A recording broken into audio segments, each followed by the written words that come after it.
Hello, everybody, and welcome back to Cinema Surprise by us, the Penny Bloom Podcast. I surprised Joseph last week with my pick for this week, and Love Lies Bleeding.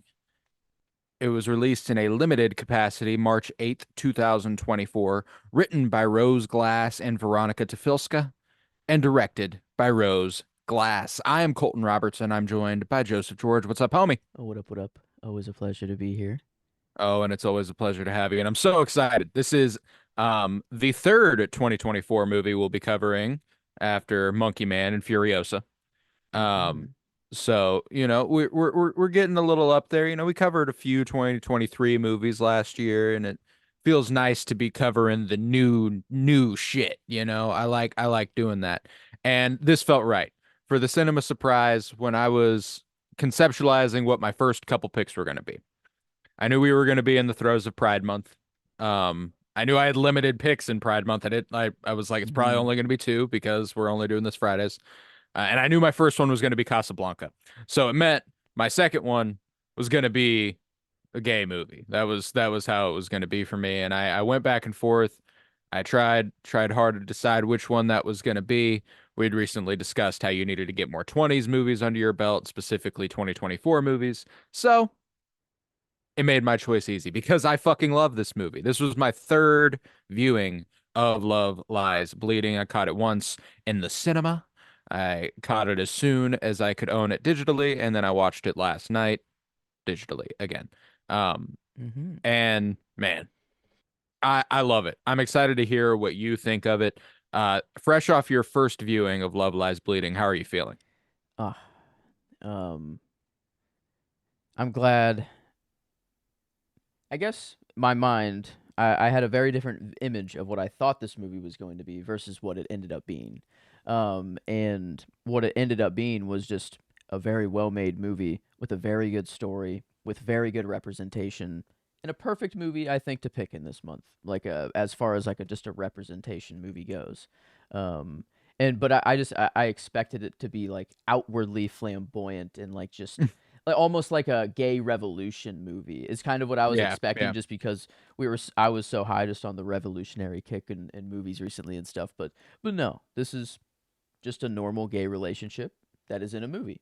And that it's like it is Normal, so to say. okay, yeah, Uh, yeah, very okay, true. Not a normal relationship No, but I get what you're in saying. movies, Like but it's not it's like looked they at as are in a normal. relationship Um that is just that's just the jumping mhm. off point of the movie. And It's what's not the even time particularly. period We of are this? in the 90s. I Okay, don't know. I knew it was post or pre me born is what it Hmm. felt like, but I didn't know if it went back to the 80s or not. But like I loved the style of it, like the Coke machines, the whole Mm. aesthetic of the Oh, it's cars, just everything of fantastic. the It's got time. such a Um, strong visual language. mm, It's fascinating because like obviously in the Cinema Surprise Project we've only done three movies and they've been vastly different movies and this continues that trend of not even remotely being similar to any of those that precede it, which no, is no, why I'm no. loving this project so far. Yeah, um I mean, you I choosing a gay movie, I chose a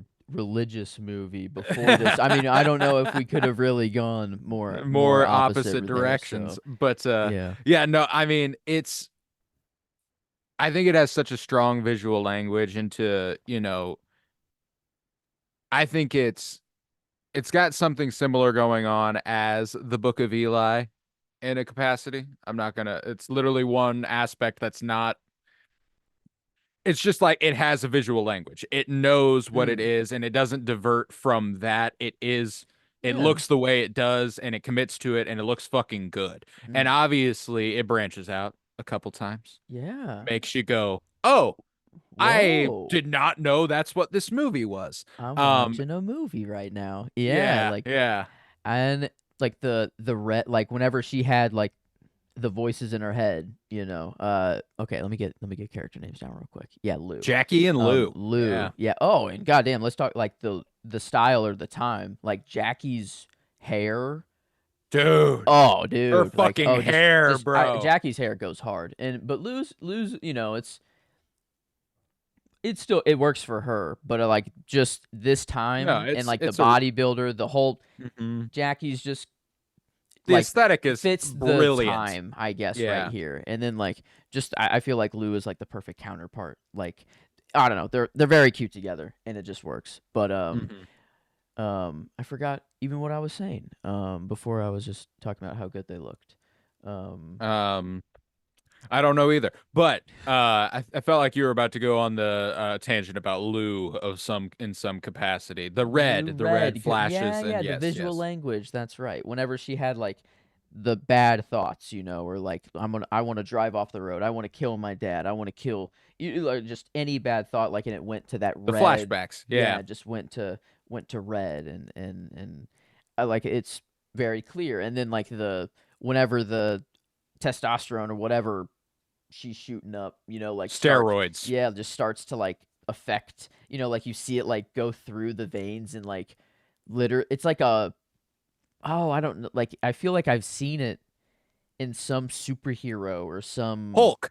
is it like, yeah, maybe that I guess like when he is just starting to get bigger, Yeah, yeah, that's what it looks like. that's I mean that's always what Yeah. it reminds me of when I watch Mm-hmm. this movie, and I mean, that's one of the things I love about this movie is that it has this artsy flair to it that is obviously not mainstream blockbuster type mm-hmm. sort of movie.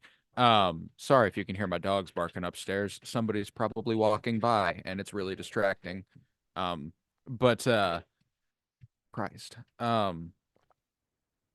Yeah, so it doesn't have this blockbuster flair. It has this really down to earth, hyper stylized, almost art house feel. It's not, I wouldn't say it's art house or anything, but it is Mm-hmm. I mean, it's a little more artsy than it is not, but it still has this appeal of this fantasy sort of heightened reality thing going on that I feel like lends itself to sort of like I mean, the end of this movie is pretty like you're like, wait, what the fuck happened here? And I absolutely love that. I mean, really goes Hulk mode there. I mean, I Literally, mean, yeah. like, yeah, and at first I'm like, okay, hold on. I'm like, Is this just how she we have feels? had Is some this, visual yeah. language done before. I'm like, is this actually happening now? At one moment I'm like that, and then I'm like, okay, no, this is just how she's like seeing it. Like how it's just she loves her so much that like basically she could be that big. And Mhm. this is such that big of a moment in her life. That it's seeing it that way, and like I feel like if you're about to kill someone as well, like you're about to go through that, something's pumping through your body that's not normal, Yeah. like there's something, I don't know, whether you're on steroids or not, that's just going on. And I feel like they kind of they don't really bring it up like on the nose, but I think they kind of metaphorically, or like whenever she's on stage and she like whenever she throws up Lou, like Yeah, yeah. I feel like it's like the guilt, like in the all of like the just of killing some, like the whole everything just like came up, and like it was like everything, I don't know, it was like just kind of like that moment in the zone of interest at the end where like the dude's soul just like Mm. he's fine health wise and everything. It could have just been the steroids and like a reaction she's having, and she didn't look the best whenever she No, got to yeah. Vegas. There's So there's a but combination of things going on there for sure. That's my favorite scene of the movie is the bodybuilding Mhm. competition. Um, Most of my favorites come from the way I felt the first time I watched it in theaters. And that scene unfolding where they call Ooh. her out on stage specifically, where they're like, and from Oklahoma, Jackie Cleaver or Jacqueline Cleaver, and she comes on out and they have that needle drop and she starts doing her whole routine and stuff. And it's really like, it's beautiful. Like it starts out really fucking elegantly. It starts Mhm. out gorgeously. And it was one of those things where when I was watching it in the theater, I was like, oh, beautiful. This is like, Damn. again, I keep coming back to this. This is why I come to the movies. Like, that's one of the, and then it takes a turn that's even more like, oh, this is really why I come to the movies. Like, as Mm. that scene progresses and she takes that turn and she goes into this different reality and she throws up Lou and it becomes this horror sci-fi blend of things there for a Mm-hmm. second. And then after she throws up, you got the three chicks off stage who she's hallucinating, calling her fatty, and they look like alien monster sort of things. And she goes over there and beats the shit out of them. So like it's just the Yeah. combination of awesome music, awesome visuals, awesome performance by Katie O'Brien. I mean, she is a fucking Did she? I mean, force like, of nature. She was already a bodybuilder. I mean, it looked. I mean, you can't really fake the look. I don't know, unless she just used steroids for the movie. But like, if that makes sense, if she's just been a lifelong bodybuilder, like that's kind of the Yeah, only other she's way that you can and do I that. mean, Like, I'm excited for the career Katie O'Brien's gonna have because this was a fantastic kind of launching off point as a movie actor. Like she is going to be in the movies now. She got casted for Mission Impossible 8. She's going to be in the next one. oh, Which just okay, par for the course for Mission Impossible. They're like, how can we get the most beautiful women alive in our movies is kind of how they operate. Um, she's in The Mandalorian, of oh, course, which is where oh, you'd probably oh recognize my her. God! Wait, Um, what? That's what they she, use her for in the Mandalorian? Like, is what did she? Oh wait, okay, actually, she She's had an the arc. imperial officer who's She had an who's like arc, infiltrates actually. the New Republic and gets Dr. Pershing Okay. fried and stuff. Yeah, yeah. Um, Okay, now yeah, okay. no, I mean, and Actually she's good. one of the things that I saw online after this movie came out was like, I do not give a fuck that she already plays a character in The Mandalorian. Recast her as Cara Dune and everything will be fine. That's Um, oh, dude. yeah, Dude. dude. Yeah, but moving on. Anywho, I love Katie O'Brien. She was also in Quantumania last year. She was one of the quantum people who like ran their revolution basically. Like she's up and Oh, coming for sure. Like she's going to be a big deal and this was kind of that step that was like hell yeah. okay, she is going to be a star. And to star opposite Kristen Stewart in kind of a breakthrough role who is well established and has been for almost 20 years, which is kind of insane to say now. 2008 is Damn. when Twilight came out. So Wow. 16 That's years ago. that's Um, nuts. yeah, don't love thinking about that. I remember when that was like the thing, Oh, really blows. no. Um, Um, yeah, but so like you're acting opposite Kristen Stewart, who not only has been in the game for so long, but is a fantastic performer. Like, mm, oh my God, is mm, she so fucking good in this mm. movie? She has such a natural, awkward casualness about her that, like, there are certain line deliveries in this movie that aren't really lines. She's just saying stuff or reacting, and it's like, that's perfect. Like, whenever Jackie shoots Daisy through the back of the head and it splatters on her and you don't really know what happened and then she turns around and she's like baby no it's Mm, not what you huh and mm, she does like yeah. the huh Like, and it's like wait, huh? Like, yeah, like, yeah dude hold on it's a second. so Yeah, all in good. one word, all in one reaction. And yeah, she has like kind of her lane, but it's not it's not like the same as like a Ryan Reynolds where like it's they're playing the same character the whole time. It's No, just no, no, no. she kind of has like her performance lane. Like certain characters just work really well for Hmm. how she delivers her lines and stuff. And I think it's beautiful like to see like the growth from Twilight, like everyone will view Twilight as like just the cringy and like it's so, it's weird and actually like a too awkward to be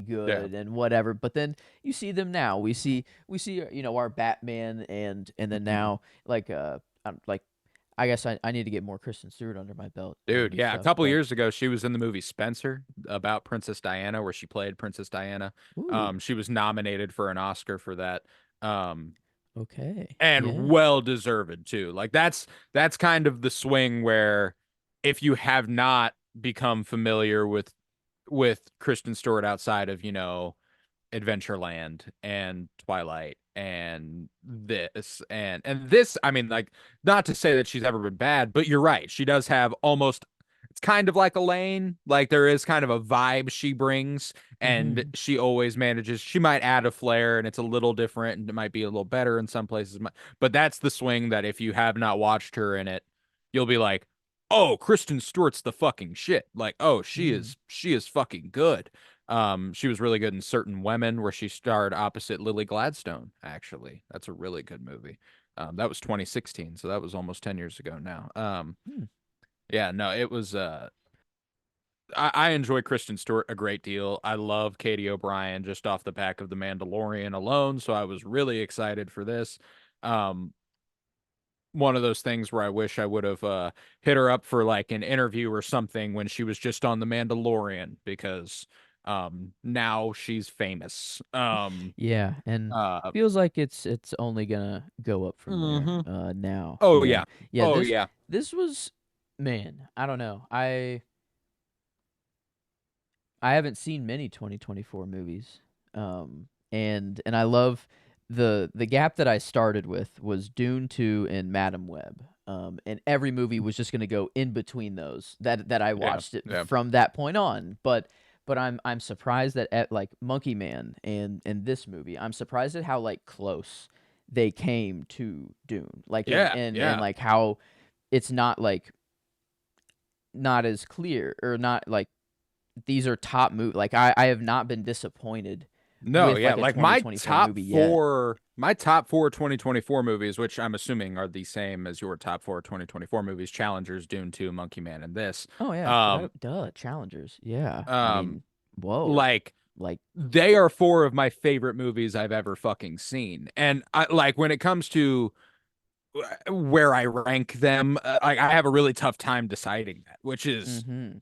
not typical for me. Like last year, it felt very easy to place one over the other, but we're dealing with such vastly different movies, I feel Dude, like Challengers, Dune 2, Monkey Man, and this. we're back. Oh, The we are fucking cinema back, baby. Like is it back. is Like thriving. in this Um, A24, and I feel like I haven't watched a single A24 movie that like I haven't liked. I don't know. Like they do just feel a little bit more personal or just like a little bit more artsy than they've normal. got well, They're and that's the thing is that A24 provides creatives the opportunity to kind of run wild. They are mhm. open that as a production company, they do provide lanes and avenues for directors and writers to go nuts with it. Like this is released by, Warner Brothers or um Universal or something. We don't get the same flair that this has where it gets to the genre bending and the Mhm. end where it's kind of like, wait, what happened here? What was that like was that a choice in the movie? Was that like it's so like it's one of those things where like we've had I think Monkey Man was an A24 film, Civil War was an A24 film. Ooh, Um another one I I'm forgot pretty about. sure I'm pretty sure Monkey Man was A24. I might be mistaken there. I apologize if I am. Um but like all of those, now that I think about it, I don't think that Patel's Monkey Man was not Is A24. It it? was Universal Mhm. because Jordan Peele bought it and produced. Yeah, okay. Yeah, Pete. never mind. But I mean, good juxtaposition here. Civil War and Love Lies Bleeding for 2024 films, in that they are not at all the same. They Mhm. are vastly different in tone, but they are providing a director a chance to just kind of go nuts with what they want to be creating. And I think that that's awesome. Bless you, by the way. Thank Um, you. no Um, problem. But but yeah, no, yeah, and like Everything Ever All at Once, that's isn't that yes, A24? yes, that's So an yeah, I A24 mean film. like this it's it's a studio I like. It just seems that the concept of letting artists express themselves how they want Yeah, to, let them cook. Yeah. yeah, generally it works out for the better. And this was awesome. That ending, like I think this is a very rare movie, like that in the sense that I really really liked like the first act and the setup, and then I feel like up into the point whenever the murder happens, they Jackie and Lou are she gets to the house, sees her in the bathtub, they have that conversation. Like Oh, great that's like scene. I feel Yeah. like that's probably my favorite scene. Is like it feels Mm, like yeah. that's when everything comes together, and I was like, oh, okay, now the That's movie is. we're Yeah. going now. And Uh, it's a fucking quick one, man. It flies yeah, by you. yeah, Like this hour movie, 44, and the perfect. I don't know. I feel like that is just the that's golden the zone. runtime, baby. Yeah. And Um, yeah, I think in the second act, I'm not. I don't hate anything that happened in the second act. It's just I don't think it held up to the first act and the ending, or like up until the mhm, killing and then how everything wrapped up. I feel like yeah. those were like just very intense. I guess those were just the more intense parts of the movie. So, and like, Yeah, the trying to well, you're getting a combination of things in that second act, which I do really, really appreciate, like we're getting Kristen Stewart's Lou trying to cover it up, mm-hmm. trying to hide everything, trying to live day-to-day life. You get Jackie descending further and further into her roid Yeah, abused madness. like Um and just that's why ultimately Katie O'Brien gets my performance. And it comes back to your scene, the one that you said might be your favorite scene, where she's sitting in the bathtub. mm-hmm. The dejected, disembodied stare that she's doing, and then she delivers my favorite line of the movie during that scene, where she goes, Mm. I made it right." And she's not really like she doesn't feel one way or the other. She's non-feeling, she's absent-minded, and I made it right. And Lou just kind of like looks at her like, "Okay, honey, we got to do something Yeah, about this. You like go ahead and stay there. I'm gonna figure something out, and then I'll come back and get you." Like, and that's what I love too, is that Lou, that's why Lou's my favorite character, is that Lou holds it down. She does not like, she's obviously killed people. mm-hmm. Yeah, That's also a huge plot point in the movie. mm-hmm. Um, so there's this understanding she has of Jackie that a lot of other people would not have of Jackie, like Yes. and I appreciate that there's an obvious enablement and toxicity, but a perfect balance to each other that ultimately provides a comfort in one another that means they will make it out of this. It's like it's rough for now, but they always have the vibe that things are going to be fine as long as they're together, which is Mm. rare, like when it came to Beth and JJ. Obviously, the toxicity there is a whole other level and not going to be okay. And Beth has been manipulated and brainwashed to the point where, as Lou says, you're a moron. Um, Yeah, yeah. That's just always rough to see, and like, yeah, it's just, I mean, good.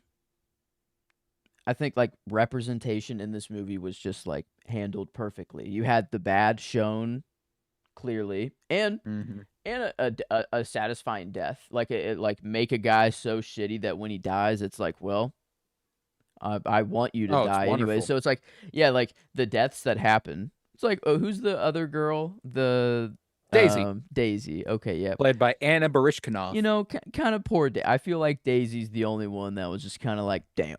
Yeah, Like Daisy's is a shame, but she was a that nuisance. just does And kind of in suck. the yeah, Um, like in real life, it would kind of suck. In the context of the movie, I'm kind of like, dope, yeah, thank you. Um, yeah, and she wasn't. Yeah, no, she was annoying, but like not to the point of like she needs to oh, she die. didn't deserve to die. But Yeah, no, at it's least like on the tennis court, whenever she's like given the rundown, she's like, well, the first one, he deserved to die, and honestly, cool. Like that one, I don't think anyone what debates about that death. But her? then it's like, well, yeah, I mean, you were forced to do it, and I know Yeah, how my that dad made feels. you. And it's Yeah. like, and like she really had no choice, like it was.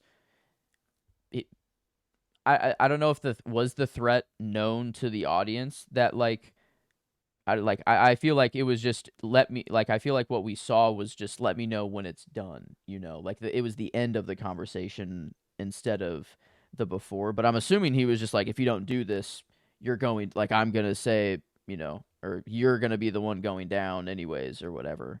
Um, or was that his? We saw the very beginning, not the very end. We don't even know what he tells her to do. The conversation cuts off whenever he vaguely threatens Lou. He says and he says like Or Lou not to shouldn't have Lou, done to Jackie. to Whenever Jackie. Yes. or when She's in the car with him, and he says something about how Lou shouldn't have done that, and she goes, "But Lou didn't do anything." And he goes, shut the door. And then we cut away.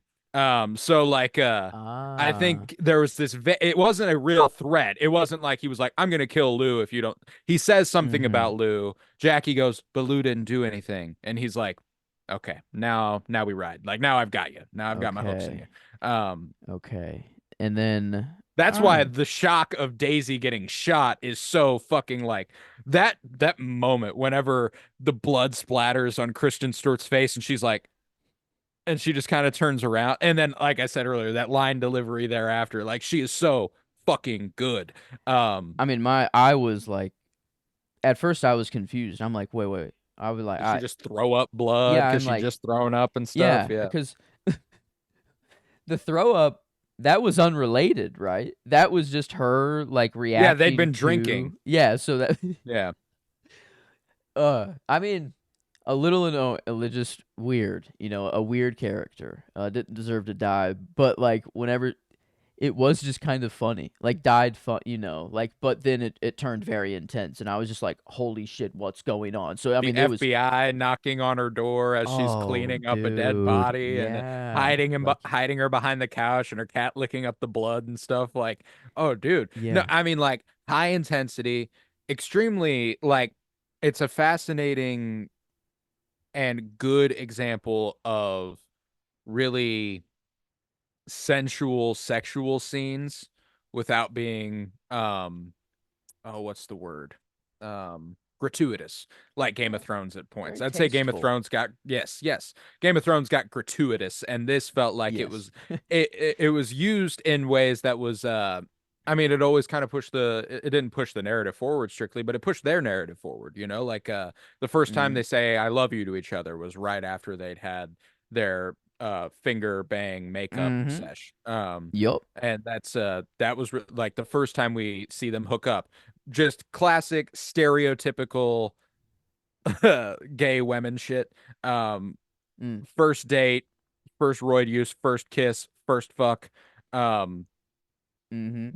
now we live together. Yep. That's yeah, love that. Simple. Love that. Very simple. It felt good and it was after a moment of, shut the gym down and then two dude bros are coming out there and trying to, hit on her and then, you know, like You I know guess Lou's a grade eight, like, right? man, And she got like, oh, is that I right? and yeah, it's just I guess every guy. I'm trying to think of is there a dude in the movie that is not shitty? Um No, they all suck in some capacity. I don't think there's a single one. I mean like and the ones that don't really suck are FBI agents, so they suck for a different reason, you know? Um yeah. Yeah, yeah. There's not really a dude in there that I can get behind at all. But um I don't know. I very much liked it was very tasteful. There I almost like picked their first kind of sex scene as my scene just because it no, was I mean it like was really it good. was just done really I don't know, it was just very When beautiful. Lou gets her shirt off and she like leans back and runs her fingers through her hair and she goes, "Holy shit." And then she like it was just like Yeah, and like just yeah. feeling every like bit Yeah. of her body and Hmm. then like showing Jackie's reaction to that and then like Yeah, it yeah. was just like I'm like, "Whoa, this is just They like had insane chemistry. yeah, Like like that's just like whoa, just to whoa. That's like your fake job. that. Like Yeah, like that's what? insane. Like excuse me, you're not in love right now? You're Yeah, not yeah, right. I guess Well, there's they did murder and photo shoots after like in promotion of the movie where I was like, "Oh my God, like y'all how are y'all not like just just knee deep in a relationship at this point?" But strictly no, that professional. yeah, Like professional shit and you know, like hats off to you. Katie wow. O'Brien's married to a woman and she is I follow her on Twitter. She's a fun follow. Her name's Kylie Chi, and Hmm.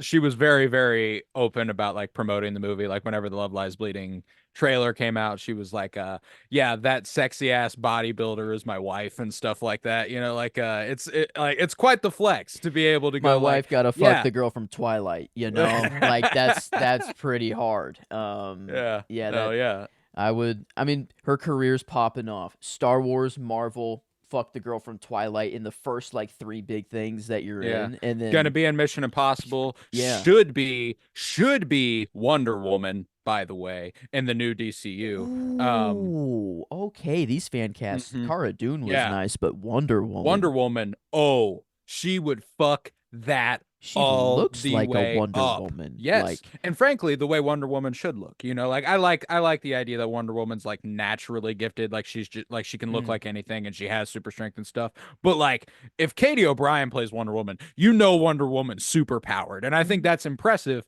because I'm talking about an actor here. I'm not talking about the character. I'm talking that's a because Katie O'Brien looks like that, you could believe she has superpowers. And mm-hmm.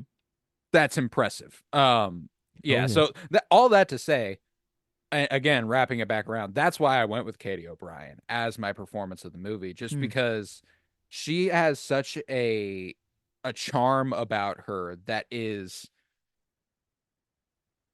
I can't even really put my fingers on it. Like it's she's so charismatic, and I love like that opening scene whenever the guys come out and they're like, "What's up, ladies? If that's all right with you, Lou."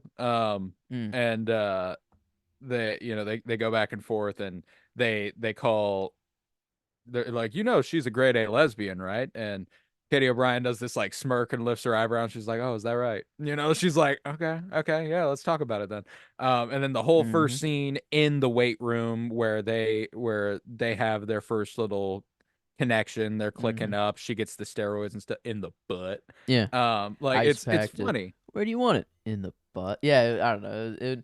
And just the kiss. It felt. I don't know. It was just we kiss now. Like it was like Yeah, yeah. I yeah. don't know. Just after that, that is to shoot up steroids into someone. I feel like that is quite the moment. I don't know that. What a. I don't. It felt a little like a little for like hey try these steroids and she was like well it is your body your choice but it's like here they are right in front of you and you Yeah. are going to competition soon No, and that's why but like that's why their uh relationship also comes, I mean, obviously comes with the degree of enablement. Like there's a not only that, but like the reconciliation of their story. My second favorite scene on a tennis court this year, by the way. yes Um why does it go down on a tennis court all the time what Everything is sex except sex, which is tennis. There's and tennis is a relationship tennis is a relationship. and Um yeah I guess that's the but net was broken down they I broke down the love, yes, barriers they they broke down got the bear. I there. love when she like chases her down, jumps on her shoulders, and like Like, carries her down and what stuff. the fuck? I'm Um, trying to help I'm you, trying to Yeah, help. like, If I was gonna sell you out, I'd be talking to the police. I've got Daisy's body in my trunk. I'm trying my best. Like I love that shit. But like, she's like, there obviously because of Lou's history, she can understand Jackie a bit more than anybody else. But also it is funny that she's like, you're beautiful and you're smart and you're wonderful, and like it's so funny because mhm, like we've watched her kill two people. Like that's something we know that's we mhm, we know that's happened. And yep, and and that's the you're thing, is that perfect, because like, of the movie, is that it's like she is, it's like she is wonderful, she is awesome, she's beautiful. Yeah, she killed two people, but that doesn't matter. Like mhm, and I love when a movie can do that. Like whenever you're like, yeah, she had to, like mhm, yeah, and she laid it frankly, out like that. The first one, he murdering, deserved it. The second one, yeah, my dad forced mhm, you to. So murdering I don't JJ, care. like I gotta be like Jackie's real as fuck. If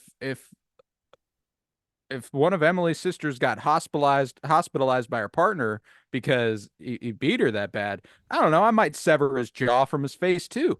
Um, Yeah, that's a and pretty that and was a pretty maybe graphic image I also. I'd Um, assume the goal was to kill, going in there, mhm, but like yeah. it could have just been the roids taking over, and just Yeah, the roid rage, the way they depict like roid rage is really, really cool in this movie. yeah.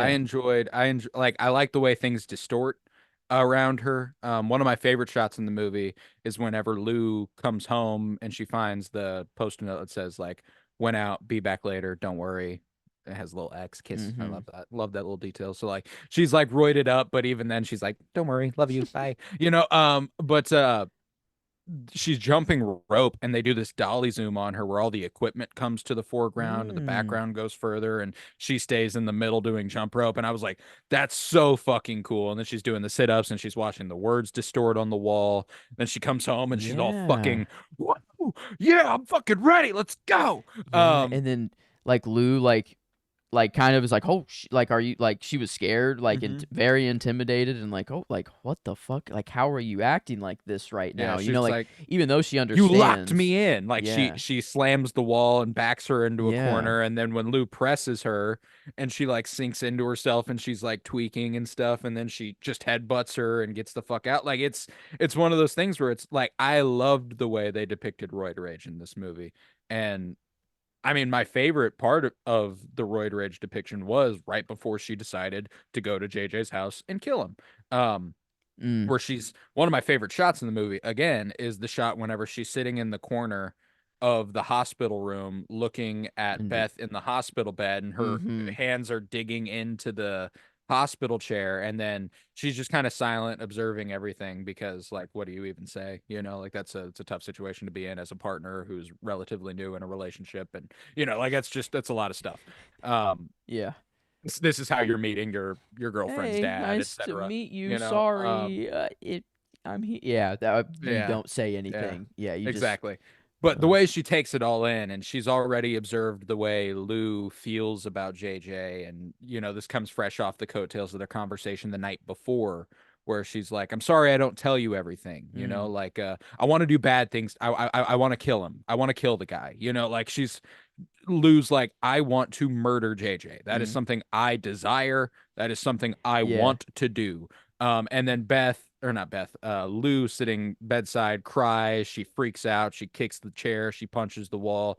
And Jackie's like, okay, yeah, cool. That's You enough. see her whenever she grips it, you see her muscles bulge and stuff. Like, I love whenever the roids are acting up, they do a literal visual tell of Mm, how her muscles are experiencing the roids getting in her. So yeah. like that, like I was just floored the first time I watched this movie by its visual prowess and its visual storytelling. And I mean, I love the music. I think that I believe it's by a gentleman named Curtis Lansell, if I recall Mm. correctly. Um, There were a few needle drops that indeed I was oh, like, the needle drops were "Whoa." nice. Yeah, the Yes. kind of synthy musics at some points, like a Yeah, Clint and Mansell.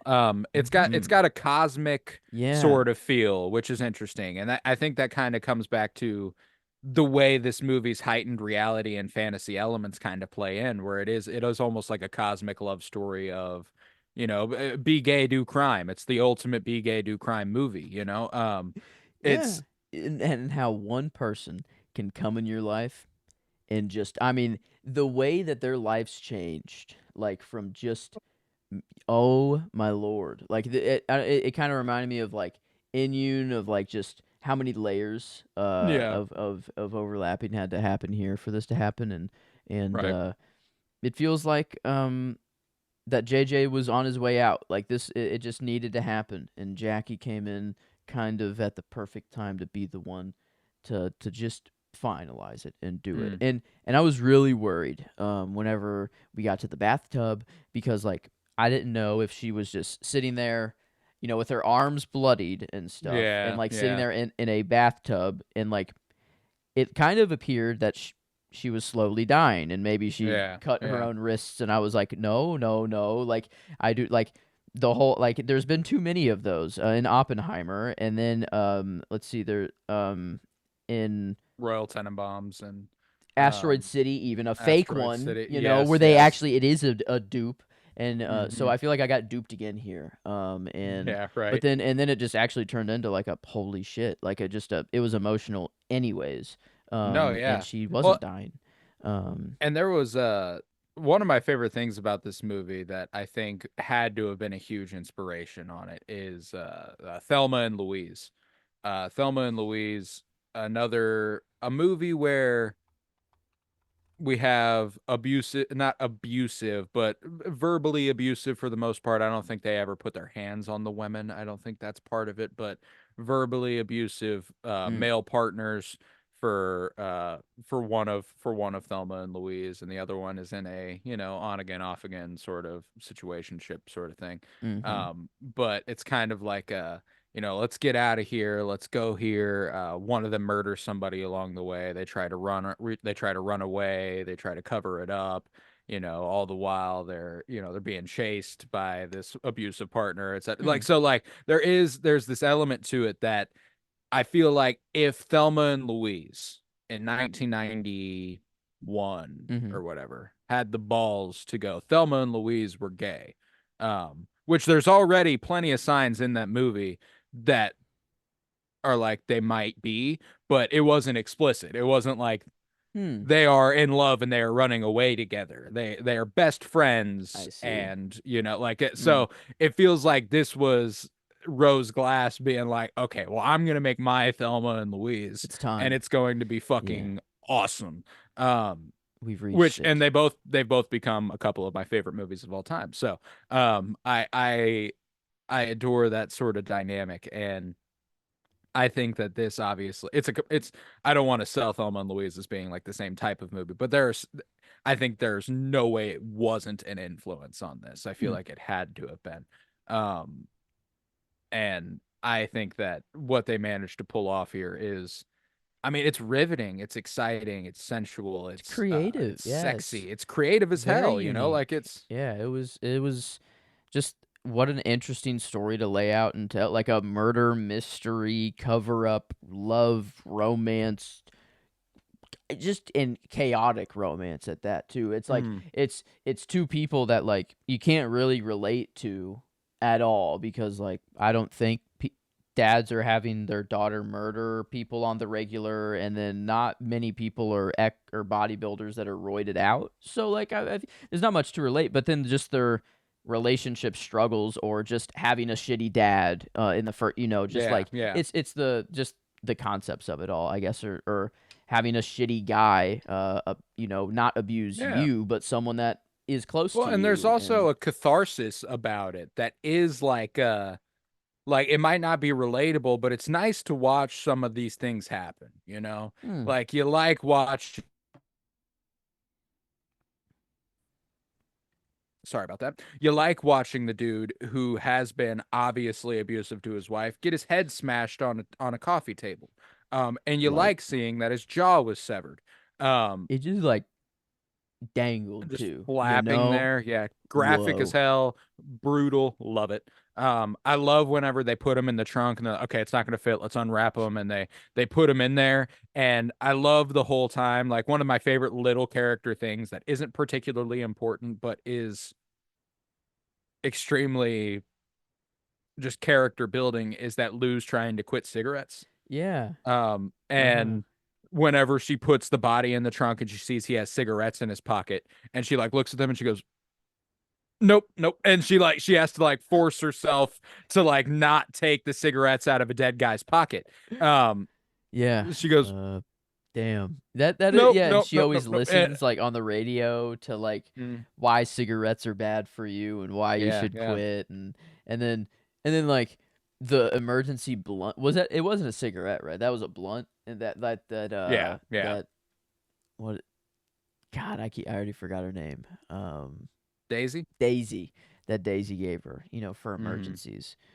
Very emergency, needed a calm down sesh for sure. I think warranted blunt, warranted getting back on that. I don't know, because what, wasn't it, was it after the FBI left her house that she smoked, or was it, Yeah, I yeah. think it was, She yeah, just right smokes there. It and was her just dad calls her.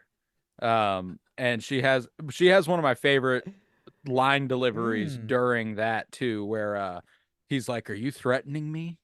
And she like waits for a second. She goes, "Yep." And yep, yes, I cheery, am. Hmm. "Yep, you know what? Yep, Like that's what I'm doing. You know for what? the Fuck it. first time in Yep." my life. It's like it, Hmm. and you just get that through her. Like I went with Kristen Stewart for the performance, just I mean, to she's spread the fucking love, great. and I think like, yeah, Katie O'Brien did a great job, I and think I like loved her in it. But it's like, gone with either of the leads, and hmm, I think they're completely justified. yeah, They're I both mean, brilliant. I Yeah. just flipped it. I gave Kristen Stewart, the performance, and not that I like Jackie's character the most. I feel like Lou is the one that holds it down and has like the more level head and everything, but just the whole Jackie feels like the care like the I like just the design of Mm. her character, her I outfit, her mean, and the hair. journey of the And character yeah, is incredibly like compelling. I mean, it's crazy that she just walks out and she's like, "Fuck, I know I fucked up. I'm done." She's walking just in just a van that happens to be going to Vegas. She hops in and boom, wakes up. You're Mhm. there. You know, like Vegas. I feel like it is just it's a different world. You know, you enter a different it's a portal into a different whole entity. I don't know. Like it's um crazy shit just goes down in Vegas. And I love her just walking out of that van and then just having like the motorized like wheelchair guy just go Yeah, in and yeah. like just the chaos of everything. And she's like just super distorted and like having to deal with steroid and murder and Shoots everything up that another she's dealing steroid with. and Yeah, just starts ripping push-ups. Yeah, like yeah, oh she's in the shit, man. I adored the Vegas sequence. That mm, was definitely one of my favorite. I love the phone call from jail where Daisy picks up and you get to Daisy bare ass facing the kitchen. You're like, "Oh, wow." yeah. Like okay. And then she does her little dance in the kitchen afterwards and stuff.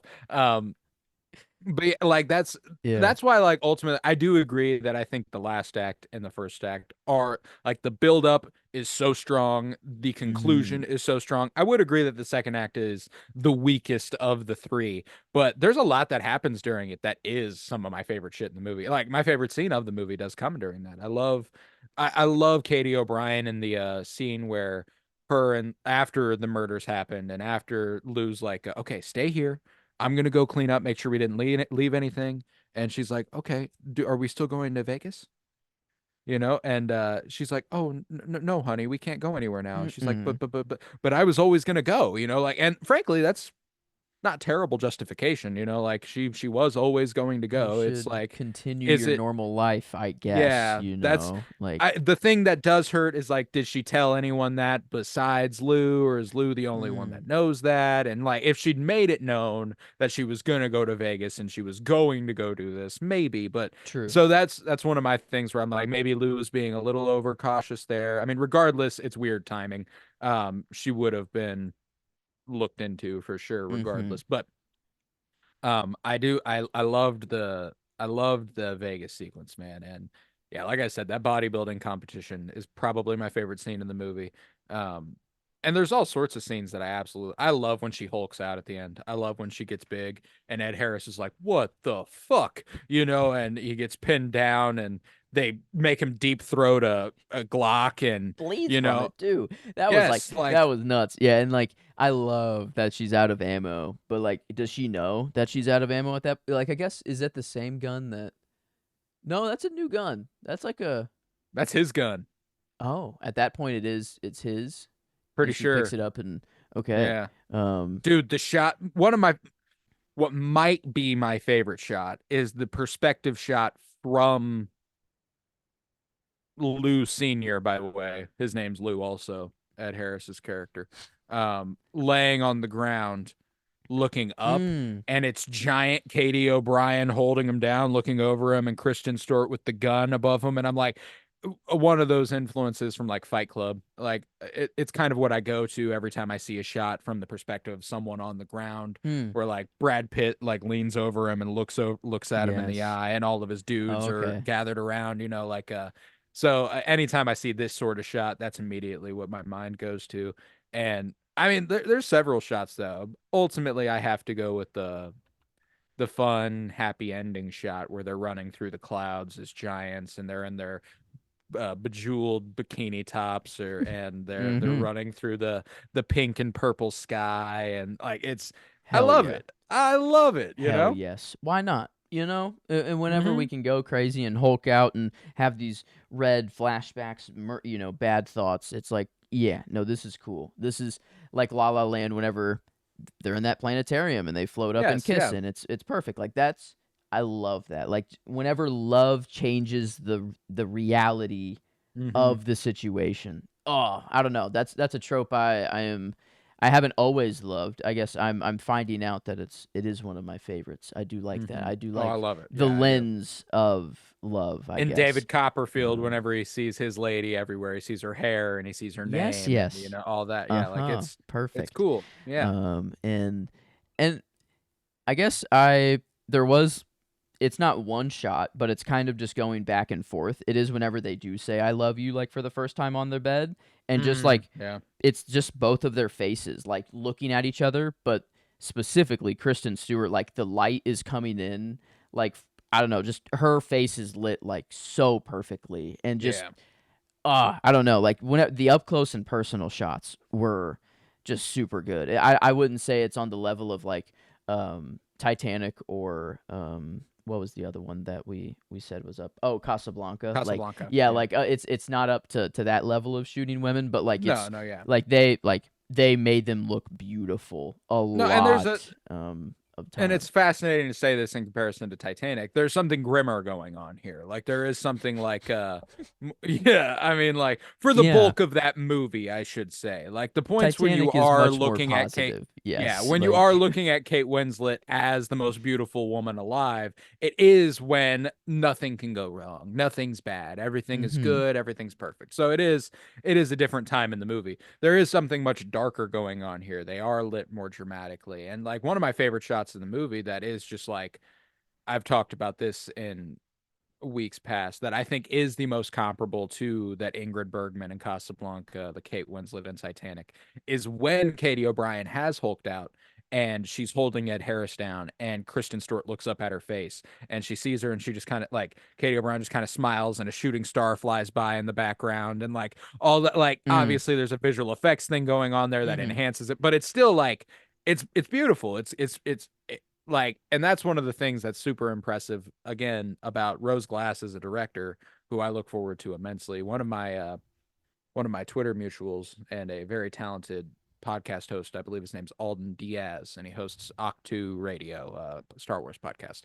Um, his letterboxed review for this was that he'd watched Rose Glass's other movie, Saint Maud, and this, and that he thinks she would make like the perfect Daredevil movie, which is spot fucking on, I would say, Hmm. judging by the tone of this. Um, Mhm. Us and that's what's cool is that this is Ooh. one of those rare movies where I don't feel awkward or wrong about associating them and putting them in these like comic book realms where I feel like they would really add something, not I don't feel like they'd be able to get their creativity stripped from them. Like Yeah. I think Katie O'Brien would be a great Wonder Woman, and I do agree with the idea that Mm. Rose Glass could direct the shit out of a Daredevil And movie. Like I think just that's awesome. her own Daredevil, not Yes. like yeah, not with Kevin Feige looking over Yeah. and Yeah. making decisions, but that would be to have these visual cues or like Hmm. this visual language. Maybe I don't know if she does this commonly or if like her visual language is like this across her movies, but um like I mean we do see kind of like a Hulk. It is kind of comic booky a little bit for some of No, it, yeah, like there's in there's but like that heightened reality fantasy thing, like it's yeah, real shit. when it's just taken seriously, it just works. Like Oh yeah. it's never like, "Oh, wow, now this movie sucks because we're going crazy." Like it's like it went past a line. No, it makes perfect sense how it's used and it's not And that's a reality, but that's an insane feat to pull off. To end a movie like this and not be like, "Oh, well that was odd." Like just be like, "Yep, that makes fuck yeah, never would have thought of it, but yeah, that makes sense." Like it's like that's perfect. That's a perfect way to end this movie. And that's a sign of just brilliant creativity, like pulling off something that no audience could have possibly seen coming, but is almost certainly satisfied. oh Like yeah. it's just like fuck yeah, that's that's brilliant. And If you did man, see this coming, I don't know, like you have the other you are the sight, oracle. I don't know. Yeah. Like we need to pick your Lisa brain. Nagaib. Yeah, we need to Yeah, pick your yeah. brain on everything. If this is the ending you saw in your head, yeah, that but it does just make sense. Like it is just an ending that is like, yeah, no, and I feel good. Like it was like a fuck yes. Like it couldn't, and like they had like I guess the credits were also really funny of Oh, just I loved the credits. Yeah. Jackie like sleeping, just the strong, one that could have helped drag the body and like Yeah. help with the just the strength And parts, but again, it's Jackie's been just through enough. it's Lou's like finally like, yeah, and that's why I was and it was just it's so cute. Like the relationship, their struggles or their cute things is like, oh, look at how she's helping bury this body for yeah, her, and yeah, like it's so exactly. cute. Look at what she's going through for her. But it's like, yeah, in the normal day to I mean, day. and the high tension of a lot of this stuff, like whenever they are driving, he, Lou's driving JJ's car and Jackie's driving Lou's Mm-hmm. truck, and they are following each other and they pass the cop and Daisy interrupts them and stuff. Like that whole sequence, like the music, the silence they're in, and the like Mm-hmm. when they pull off, there's this shot that pulls up of just their headlights drifting away, and then we get the perspective of the road sliding under Mm. the camera, which I always love. It reminds me a lot of David Lynch. I feel like that's a Lost Highway and Twin Peaks and all sorts of stuff. And then they turn off the road and it flashes to that red. She's re-entering that world, like she's coming back Oh. to it.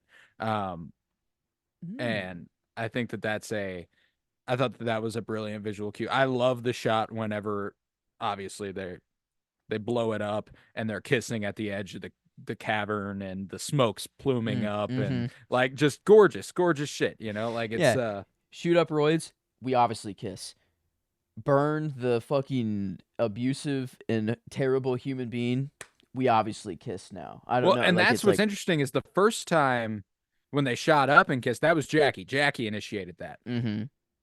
Lou Mm-hmm. initiated this one. That's true. She's like, She this is was my like, shit. this is You like I'm back, like I'm back in it, and I obviously it's I'm not like the best thinking thing. I'm back. Yeah, she Yeah. not full there, but no, it crazy that like they're justified though. Like it is crazy and like they do Well, and she's indulge also in exposing her father's crimes by doing it because she knows the smoke will pillow up and she knows there's other bodies down there and she like it's a brilliant plan, and obviously there are holes. There are holes in the plan, as her dad points out. It's like you might want to, think that through a little bit next time. Cars mhm. don't just cars don't just explode like that. That's only in the movies. I love when they say stuff like that in movies. We are in the movies, but you're Yeah, using a exactly. yeah, it's Yeah, yeah. that is nice. But You no, rat fuck. Yeah. the I love. the I don't know. What a like like a dad who like he turned into like just the villain. Like it was like Mhm. and you didn't know like what I don't know. It was just that he's done this a lot before and that he just has that. He's like, you can't handle something like this, like she just can't handle this and And Ed Harris is so let me fucking good, take care man. of all of yeah, like oh dude. I mean, One of my perfect. favorite pieces of facial acting in the whole movie is whenever he goes to visit Beth at the hospital, and it's the first time he realizes Jackie and Lou are together. And he looks at Jackie, he looks at Lou, and he just kind of like smirks on his way out. He's like, "Oh, okay," Hmm. like he's, "Oh yeah, all I right." didn't catch that. Definitely a movie. I mean, I'm going back. I have to rewatch No, this and like now it's a fruitful that I've rewatch. seen it. It's not like Yeah. it's not like Casablanca where it's like, oh, it makes it so much better, but it's a very very enjoyable rewatch. And there is a tragedy to knowing Yeah. the Jackie you meet and the Jackie you watch her become throughout the movie, because she seems not innocent, but she's just trying to get by. She's just trying to do her thing, and she'll do it however she has to. Clearly, she fucks a disgusting fuck like JJ. Yeah. And Yeah. That was magical. It's like throws the condom out the window, throws it out the window. She's like, all right, so should I call you about that job? yeah. I love her living under the overpass there and brushing her teeth with her water bottle and stuff and doing the pull-ups over there, like she's just trying to live. And then after she kills Daisy, she runs to that payphone with the gun in her hand and she Mm, calls home. And it's her that little was brother. It's her little brother who yeah. answers, and she's like, Jackie, when are you coming home? We miss you. Da, da, da. And then the mom takes the phone and was like, you better never call back here, you psychopath. So Again, um, another fearful moment. I thought that that was like her end right there. I thought mm, she, like a final call, and she was like, yeah, got right. like gun in hand. I'm like, ah, like there were a lot of times where I Never fall was, in love, buddy. yeah, like It yeah, hurts. like I'm Yeah. like no, I'm like wait a minute, like no, no, no. But yeah, a lot of I was like the tension. There was a lot of tension, like a lot Mhm. of very just emotions all over the place because we're dealing with murder and we're dealing with hiding that's not normal everyday stuff. And when you can rope in a relationship romance into that, it just worked. Like it just this worked. And yeah, I am a sucker for just any space and any stars that are in a shot, and they gave some good, nice night sky, Oh like yeah. even just like above the gym, like it just pulled just a wide shot of the gym. There were stars up there, um, but yeah, the only other shot I had on here was, and I'm trying to think, I I wrote down close up on Lou's face driving to Jackie whenever Lou Senior has Jackie at that point, and she's after, I guess, so she has Daisy in the trunk driving there, and it's like Mm. a close up on her face. It's not red. It's not the red.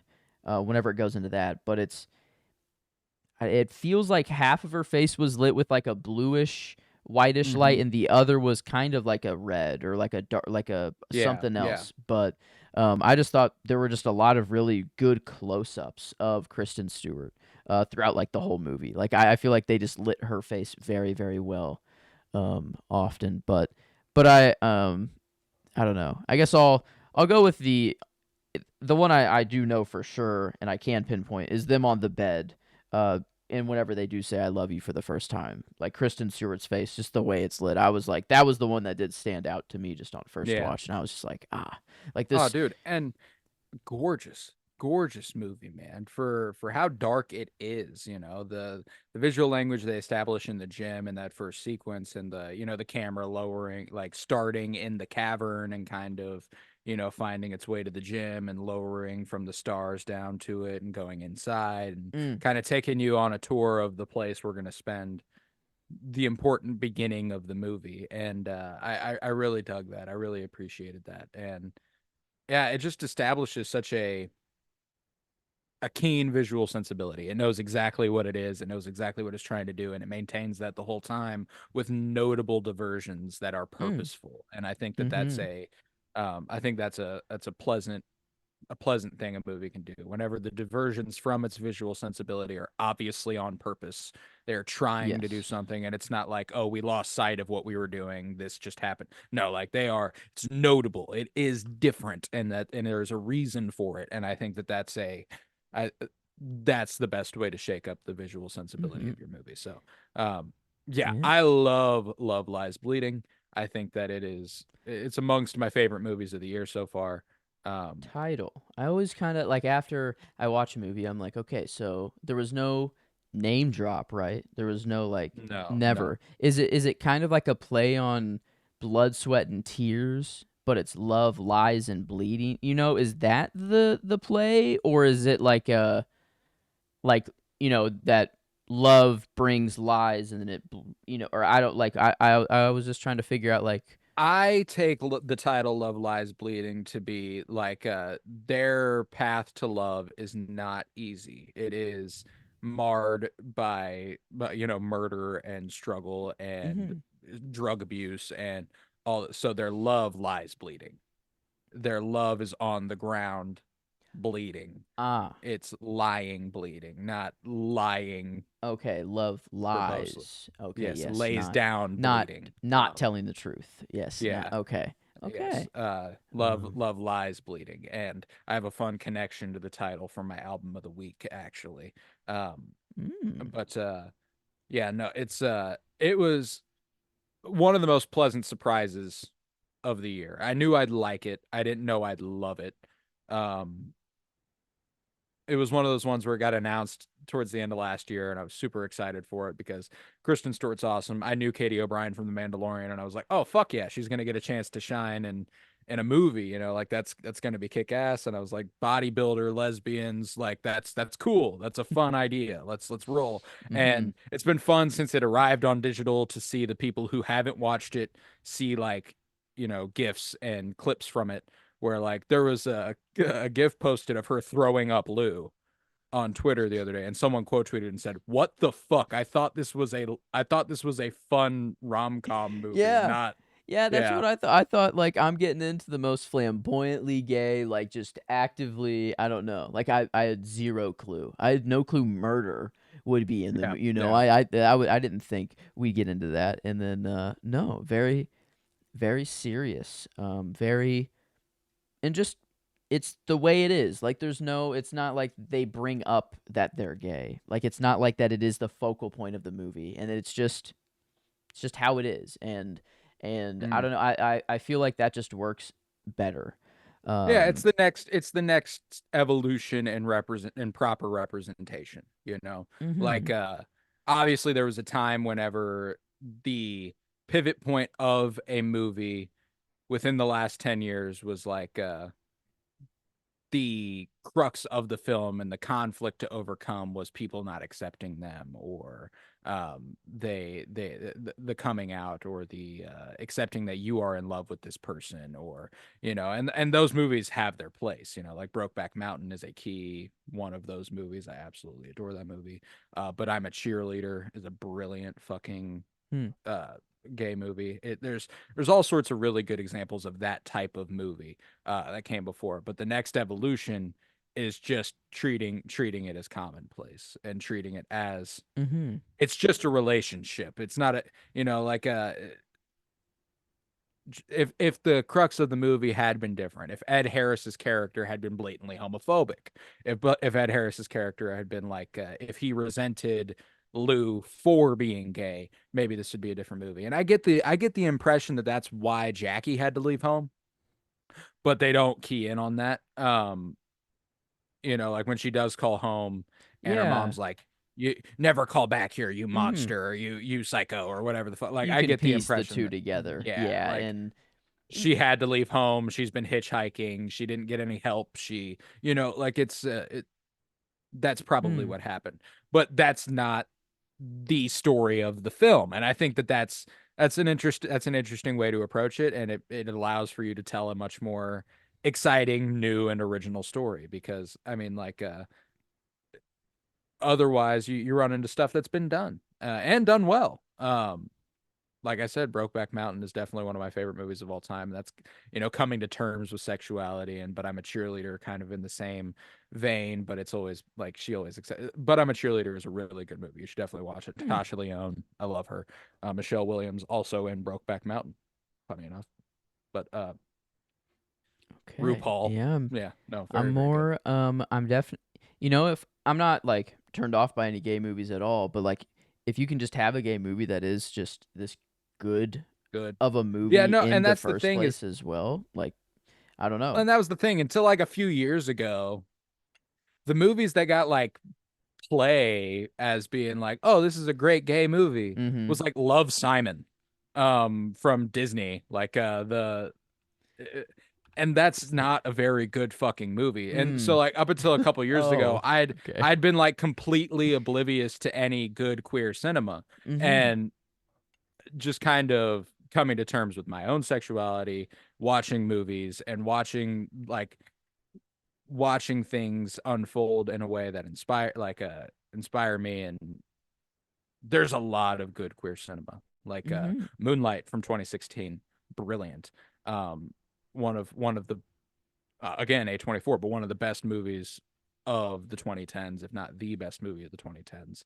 And Mm. it's even more fun going back to, you know, old movies and seeing queer coding that they couldn't be like Yeah, they're it gay, you know, like a Thelma and one of my Louise, like kinda like a little it's bit, but even is it that older than that, you obvious know. and like is it like it's just kind of Thelma and Louise known kind of but not or blurs the line a little bit hmm. more, you know. Thelma and Louise, like there's a best friend thing going on. It is different, you know. I appreciate that Jackie's bi. I appreciate that they acknowledge that and stuff. They're like, she, you know, she's like, I like both.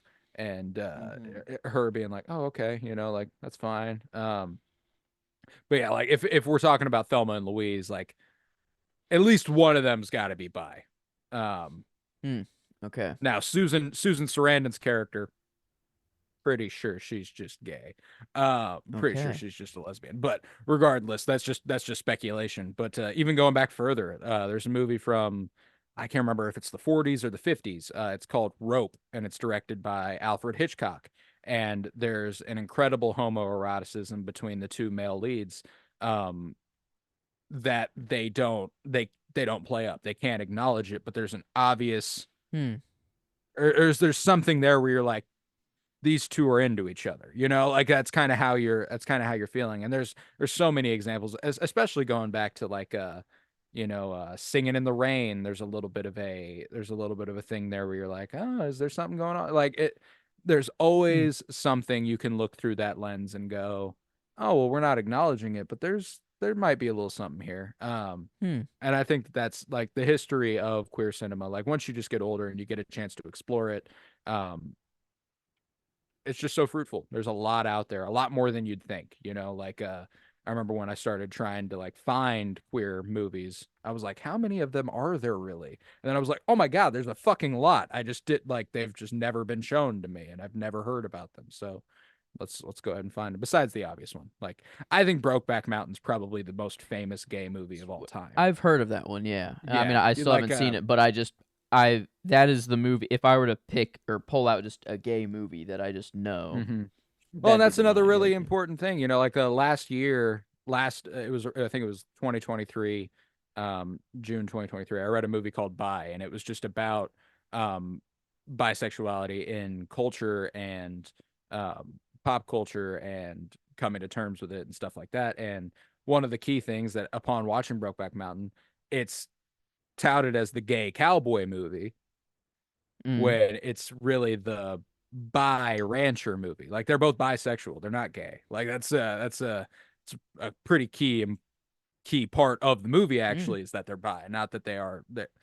So like and there could be, there's speculation to be had there, but um it's a really good representation of like bi erasure in culture is that Brokeback Mountain with a blatantly bisexual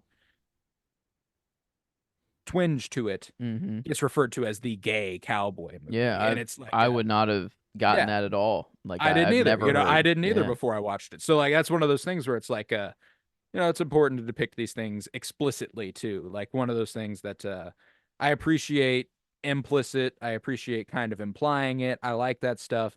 But there is an angle that like in a lot of television shows, you know, a woman might be interested in a woman, but she rarely calls herself a lesbian. She Mm. rarely acknowledges that she's gay. And like, I think that there's a give and take there, like do we need labels? No, but do labels provide a nice, especially in entertainment, a nice outlet for people who look for representation and want to see Mm-hmm. themselves on screen? Like is there so there's a give and take in all these things, but yeah, no, I adore Love Lies Bleeding. I appreciate that they explicitly give Jackie a moment where she's like, I like both, like, and that's Yeah. I appreciate that. It wasn't like she just slept with JJ to get a job.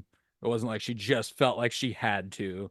Like, no, she experiences some degree of pleasure from Mm-hmm. fucking a dude, like that's also something she's into. So I appreciated that. Yeah. And it was also weird. Like I've just had the job that Lewis had, just sitting at a front Yeah, desk of a gym, and every now and then you just have to count how many people are in the gym at the current time. yeah, It's not, and I like I hate. I know that people do not like to be stared at whenever like they're working out. Like it's just yeah, uncomfortable if you lock eyes with someone and then you realize they've been staring at you. Like it's weird. But yeah, like yeah.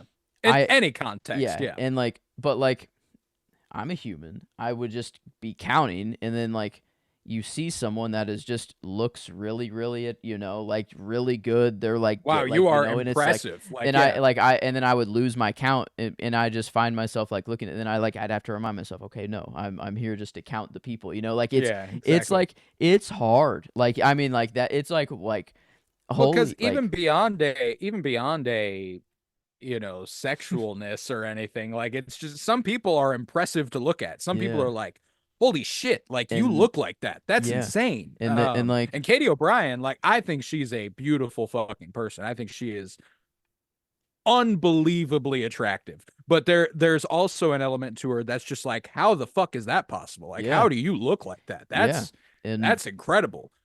it's just when you see a person like that walk in, like they usually wear as little clothes as possible as well because they like to show Mhm. off all the work that they Yeah, have yeah. done, and it's like it is just it's more of just not a sexual attraction, just a kind of like a holy shit, like just like Admiration. Yeah, whoa, and yeah, so I don't know, it's like just sitting at the front in a gym and just being able to look at people. Like there's obviously the people in the gym that that are in the gym and that they're like the stereotypical dude bros that and mhm. I every kind of person goes to the gym. But I don't know, it is a crazy job. I don't know, just a weird,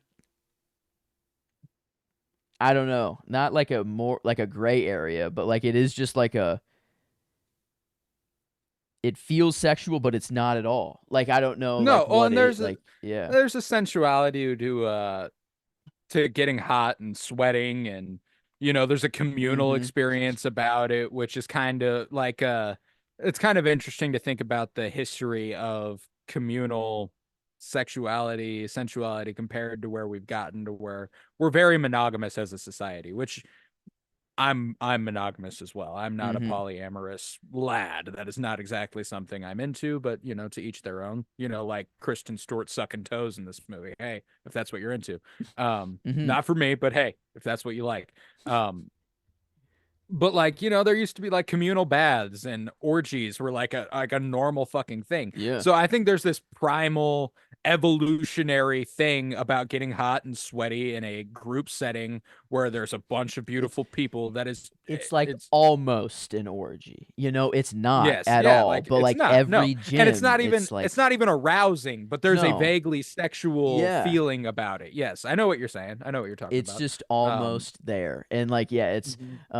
and that's why I don't know. It did just like the thought hit me like whenever she was just sitting at the front and like staring, like just looking at Jackie, just like holy fuck, like Yeah, like where did how you come how on from? earth Like would Jackie not catch your attention? yeah, Like that's and one of those people where like if she walks into a room, that all eyes are going to that person because how the fuck does she exist? And I think that's something that like maybe this movie could have done better, like to compare it to Casablanca or Titanic with Ingrid Bergman and Kate Winslet. You do have a natural naturel baby, as she says it. You do have a beauty here that is unbelievable, not similar mhm, to pretty much anyone we've seen on screen in a movie yeah.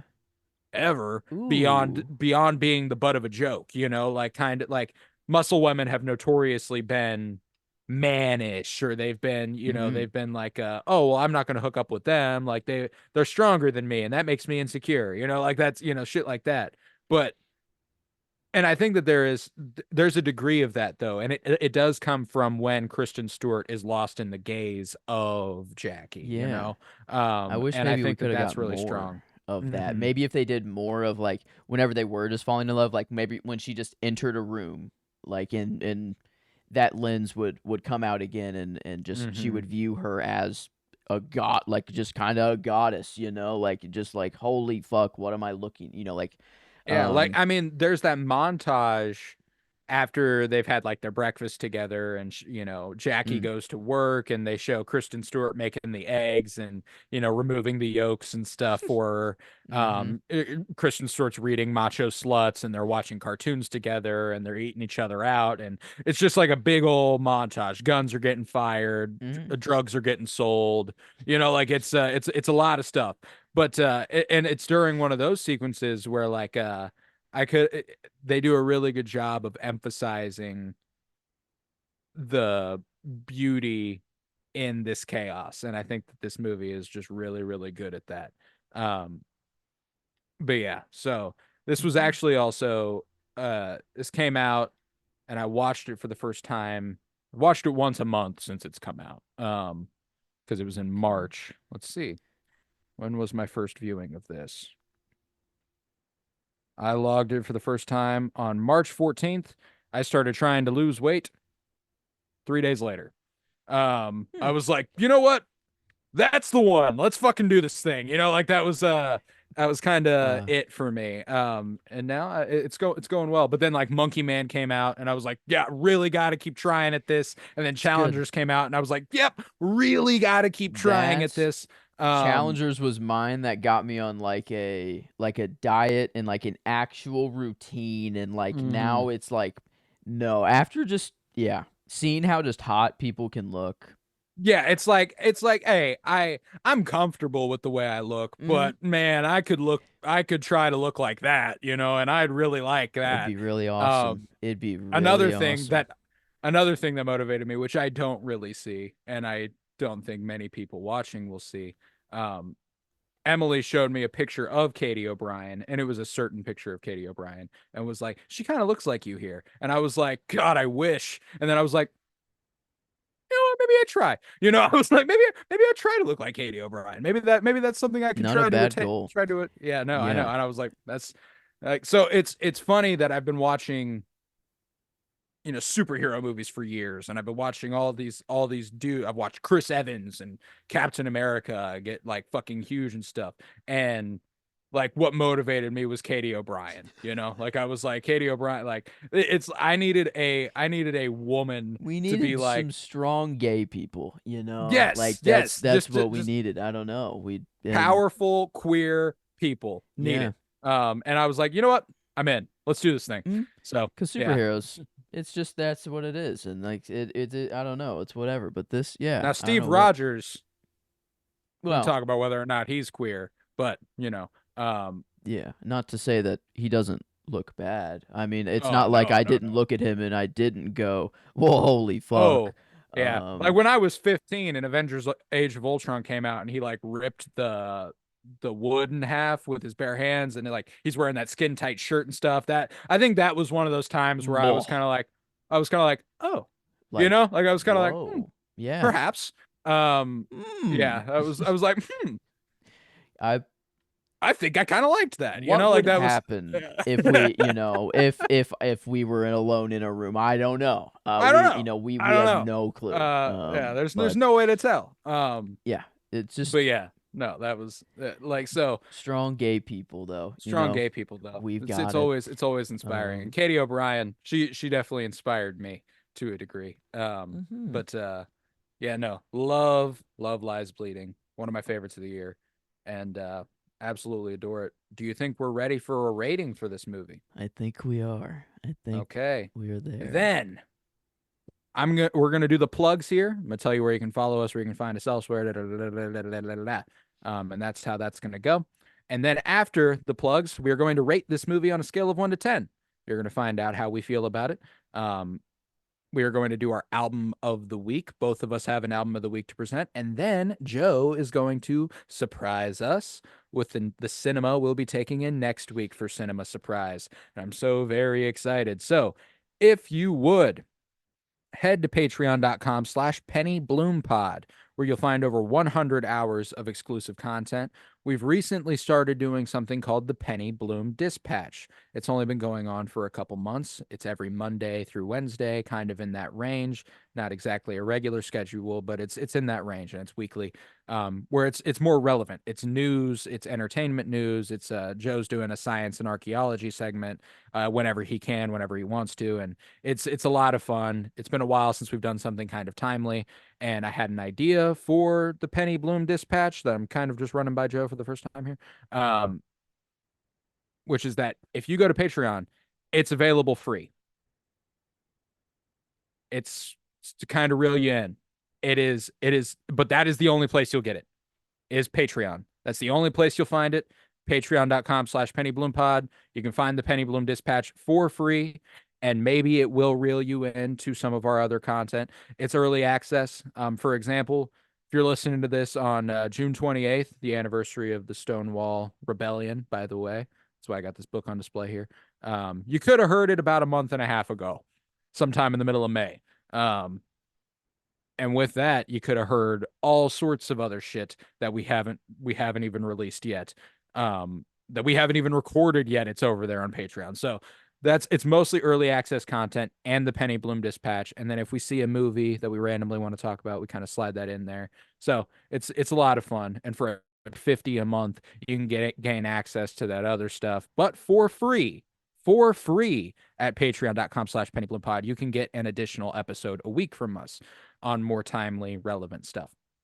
So yeah, patreon.com/pennybloomPod. If you would, head to Twitter, follow at PennyBloomPod, follow on Instagram at PennyBloomPodcast. You can also follow on TikTok at PennyBloomPodcast. And you can watch on YouTube. You can see our beautiful faces. I got my little bi flag on display today. Happy Pride Month for everybody out there. For all my queer homies. I got the Stonewall book on display to celebrate the anniversary. Got the gay movie. Got an album that I'll get to in a second on display too. You can't really make it out. It's a dirty ass CD, but yeah, we'll you can watch it on YouTube now. You can leave a 5-star rate and review wherever you might be listening. You can download the episodes, which is a huge help, and share wherever you might be listening. Share with one person. And this is all we're doing right now on Fridays. But on Penny Bloom Podcast, we are also doing Fire and Bloom, our House of the Dragon podcast. We release every Monday with every new episode. Right now, I think next week will be season 2, episode 4, if I recall correctly. Maybe season 2. Yeah. I think season 2, episode 4. Guess. I believe that is next week. And Yes. okay. Yeah. Mhm. And that'll bring us into the new month, I believe. I believe that'll be July 1st, or maybe it's June. Yeah, July Wait. 1st. Is this because I don't have the movies on? This is June 28th. Yes. Then 3 is coming up on July 1st. Okay, now July I was 1st a will week be ahead. House of the Dragon, Yes. season 2, episode 3. Like I said, Mhm. if you are listening to this, you could have had access in early May. So I'm not exactly recording this in a timely manner. But yeah, you have access to that there. And I would appreciate it if you go ahead and check out Fire and Bloom if you're a House of the Dragon fan. But yeah, let's rate this thing. So let's do the individual ones. What is this on a scale of 1 to 10 for you, enjoyment wise? I know, like 7s is good, and I'm not even in the 7s. 8s is whenever it's like I'm in the high 8s or 9s for enjoyment. I haven't solidified my enjoyment yet, but that's where I am. Gotcha. And I feel my gut kind of took me to like an 8.75 or a 9. It's kind of almost there, and I wanted to see like what a 9 kind of was, and that's like that's John Wick 1 was just a flat 9, and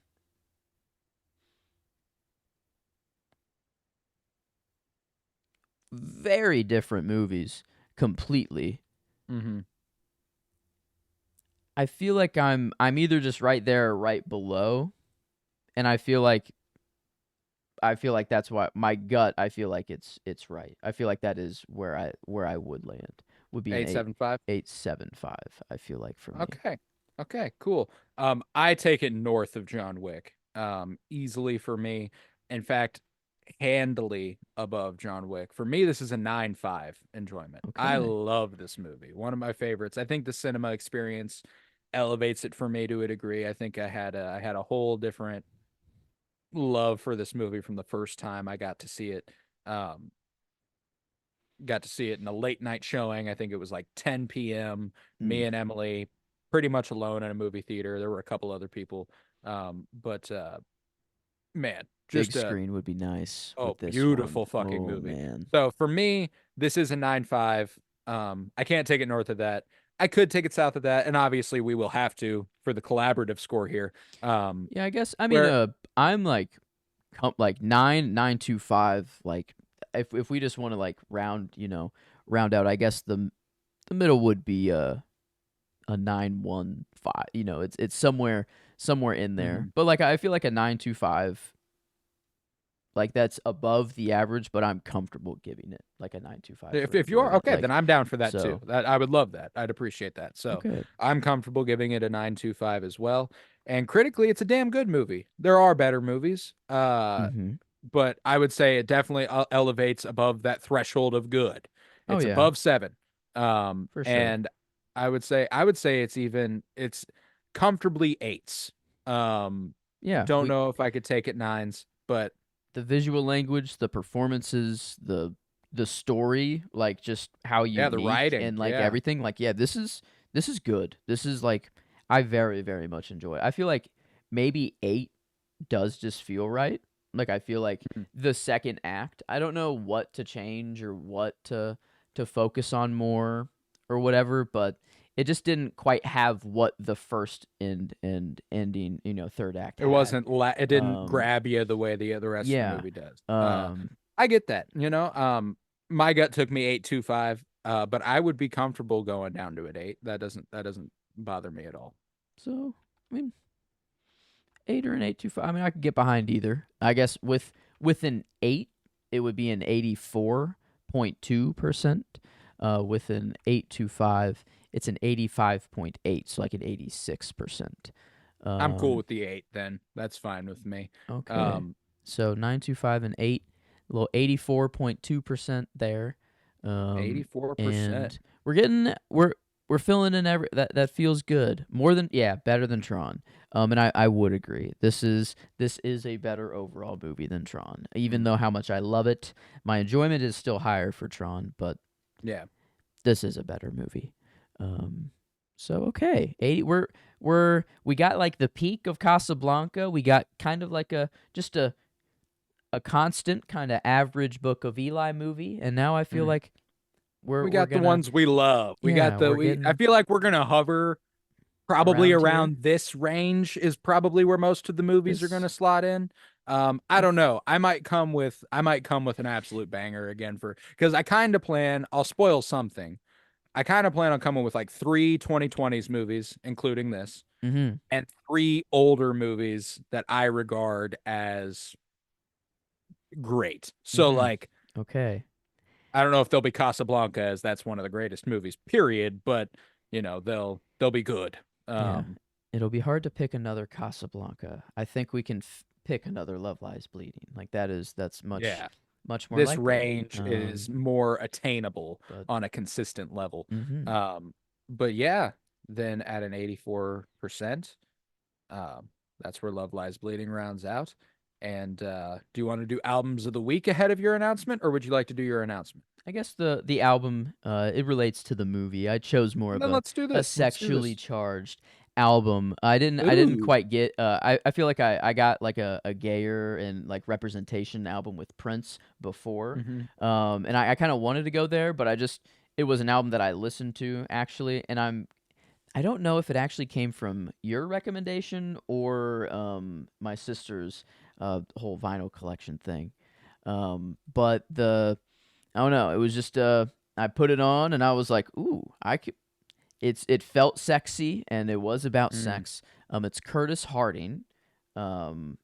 I believe I think it's from you. I think. Yes, And it's that's Face Your correct. Fear is the album. And specifically, I don't know one song that the first track, Wednesday Morning Atonement. I instantly just added.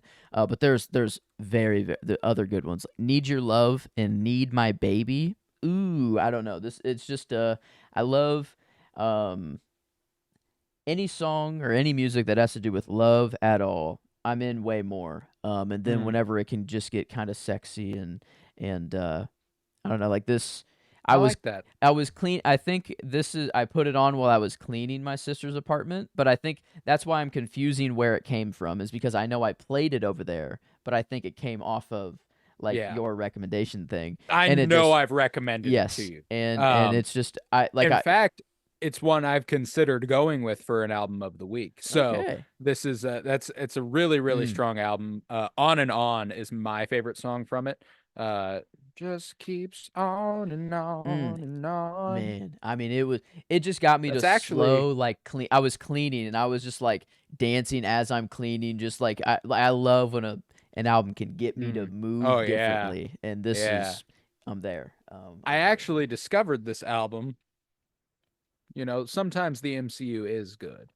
Um, the song "On and On" is the final song in The Falcon and the Winter Soldier at the cookout where they're looking out over the Really? water and they are, Hmm. like Bucky comes and puts his hand on Sam's shoulder and they're Mm-hmm. looking at it like this. On and Wow. On is playing by Curtis Harding. So that's how I discovered this album. And I went and dug deeper and I was like, holy shit, I fucking love this thing. So I'm glad you got around to it. And I'm glad you picked an album that I'd been considering going for Yeah. album of the week because it removes a little something for me. I don't have to Okay. go with it. And it's something that I'm satisfied with. So It'd be I love crazy that. if we did line up Um, one week, not mm, knowing, but yeah, okay. no, I've been worried about that in weeks past, like every once in a while I feel like it's a possibility. Last week was the one that I was like I thought it could happen because I explicitly went with an album that was Mm-hmm. mentioned in the Book of Eli, so I wasn't sure if that might happen, but Mm-hmm. my album of the week, I went with one of a queer icon, Elton John. Um Elton John's Goodbye, Goodbye Yellow Yellow Brick Brick Road. Road. Let's go. Oh Yes, I love yes. this album, and I went for it this week particularly because the first track is titled "Funeral for a Friend," and then in parentheses, "Love Lies Bleeding." So that's why I What? went with it this week. And I feel like it's almost certainly an influence on the title of this film. Feels like it almost certainly has to be. But yeah, I mean, Sweet Painted Lady, one of my favorite songs of all time. Benny and the Jets. I mean, it's Benny and the fucking Jets. That's a Mm. great. That's one of the best songs ever. Uh, the Ballad of Danny Bailey, Candle in the Wind. Like this is just one of the greatest albums of all time. So I had to go with Goodbye Yellow Brick Road Mm. by Elton John for my Dang. album of the week. Kind of Yeah. concluding Pride Month with a little Elton John, with a gay movie. Hell It felt yeah. it felt right. It felt right. I only know the titular song, good like track 4. Yeah, Goodbye Yellow Brick Road. Yeah, like that's That's the one I know. another iconic song. So like, Yeah. I mean, Candle in the Wind, you've almost certainly heard. Benny and the Jets, I know you've heard. It's Mm. it's one of those where like Wow. So I know them. I they've probably just don't steeped. know them by name right Yes, now. you will. Yeah. Benny and the Yeah. Jets, if you don't recognize that one by name, there's a decent chance you haven't heard it, which would be kind of surprising because I mean the chorus is Benny and the Jets. Like it's pretty Yeah, iconic. So no, I like I'd guess be I'd be it's not. surprised if you I haven't. need Elton Um John. I do every song I've heard of him. I real like Rocket Man, Elton Goodbye Yellow John Brick Road. Like I bucks. do have Yeah. songs I like, but I've never actually just gone into just him Oh, more. And Elton yeah. John rules, dude. So, yep, Okay. Elton John and Curtis Harding. Good little juxtaposition there to conclude June. This is the last album of the week for June, and we'll be kicking off July next week, next Friday. What is Cinema Surprise All right. having in store for us from Joseph? So I am more nervous. The other ones I've just felt like, yeah, this is a movie that I want to watch, and it's whatever. But now it's a movie that I have not seen. But I've heard very good things. We're in the 2020s. I Ooh. wanted to also keep it that way. I want to see as many new movies as I can. And I was going back and forth of which one I should choose. But the one that I just want to get is Babylon. Fuck 2022, yes! Damien Chazelle, Yes! Babylon. So yeah, I feel like you would. I felt like you were gonna like it. So yeah, I just wanted to get. There's like 3 movies that I was between, and this was the one that I was debating over the other 2. And I'm like, well, if I'm doing that and I'm selecting this one out of having to, I don't know, it was just clear. So Babylon, just I wanted to get to it. Perfect time. I felt like I This is a fun choice. It's a fun choice. so This I know one's it's a long one. gotten But oh, but yes. I For want me, worth it. I'm a Babylon truther. Um, okay. That's Mixed reviews though. It's one that people have either loved or they've hated. And hmm. I think you'll like it. You've just got an open mind for this shit, man. It's Damien Chazelle. He directed La La Land, like It's Margot Robbie. There are a lot of things just pointing me like a lot. Like yes, I want to see this. Like just the cast, everything about it. It looks visually incredible. Like I just wanted to get around to it. In mm, 2022, it's newer, but not. I was thinking like of being like, fuck it. What about a movie that's in the theater right now? But then I'm like, well, I don't right. know if you could be able to get there and see, like actually seeing it throws a whole different wrench into things. But I wanted new movies, and Babylon, I don't know, I felt like you'd be okay with it. So, Oh, I'm absolutely um, okay with it. That's exciting. I'm very excited to dive into Babylon next week. Fuck mhm, yes. yeah. Okay. Then if you enjoyed Cinema Surprise, come back next week for Babylon, Joseph's Choice. And I'm so fucking excited. I love that movie. And I've only watched it once because it is 3 hours. So Mhm. I'm excited to revisit it. I think I watched it for the first time about a year and a half ago. So super exciting. I cannot wait. Come back next week for Babylon on Cinema Surprise and on the Penny Bloom podcast. You can find Fire and Bloom if you're a House of the Dragon fan. So stick with us, and I think you'll enjoy what you see. Um, but yeah, with that, I was Colton Robertson. I was joined by Joseph George. Thank you very much, homie. Well, thank you for having me. It's always a pleasure to be here. Oh, and it's always a pleasure to have you. And remember, peace, love, and bloom. And I fucking love you, you idiot.